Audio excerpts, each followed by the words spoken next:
Monsieur le maire, merci. Donc, à vrai dire, cette délibération nous a laissé donc quelque peu perplexes. Vous m'arrêtez si je me trompe.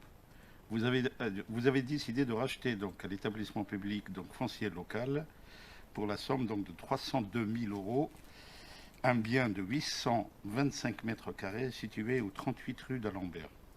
Ce bien avait été acquis donc en 2016 par le même établissement cité après, donc établissement public foncier local, pour réaliser donc la suite d'une opération donc de logement social.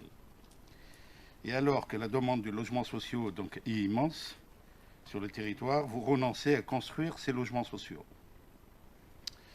Et vous faites le choix de donner le bien par bail emphytéotique pour une durée de 40 ans à l'association Les Amis du 38, pour la somme de 3 967 euros par an, c'est-à-dire un loyer de 330 euros par mois pour 825 mètres carrés. Pour nous rassurer, vous indiquez que l'association Les Amis du 38 s'engage 1. À réaliser des travaux de sécurisation et des mises aux normes nécessaires, ainsi qu'un entretien donc, du bâtiment pour le montant estimé à 460 000 euros. Quelles sont ses capacités financières donc, pour réaliser ces travaux? Je parle bien entendu de cette association. Vous ne précisez pas donc, et vous nous avez pas donc envoyé les éléments concernant la capacité financière demandée concernant cette association. De plus, les obligations qui pèsent sur l'association n'existent pas vraiment. Vous évoquez la clause de rencontre pour palais, terme qui n'existe pas sur le plan juridique et certainement moins contraignante que la clause revoyure, qui, elle, a une véritable existence juridique. Donc, a priori, une discussion sans plus.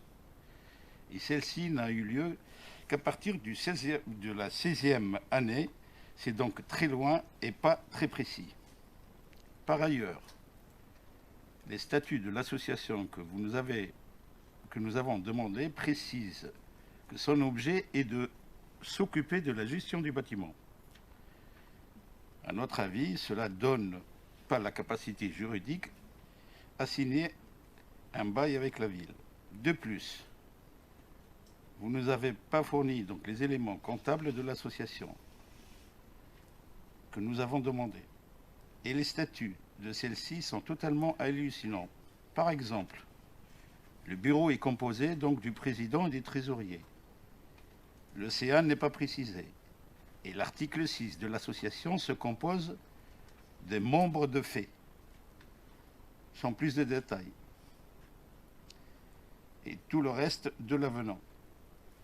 En définitive, cette délibération n'a qu'un objectif, celui de vous dégager de vos responsabilités, quel que soit le prix donc pour la collectivité, en le laissant donc le quartier se débrouiller pour les prochaines décennies avec la situation actuelle.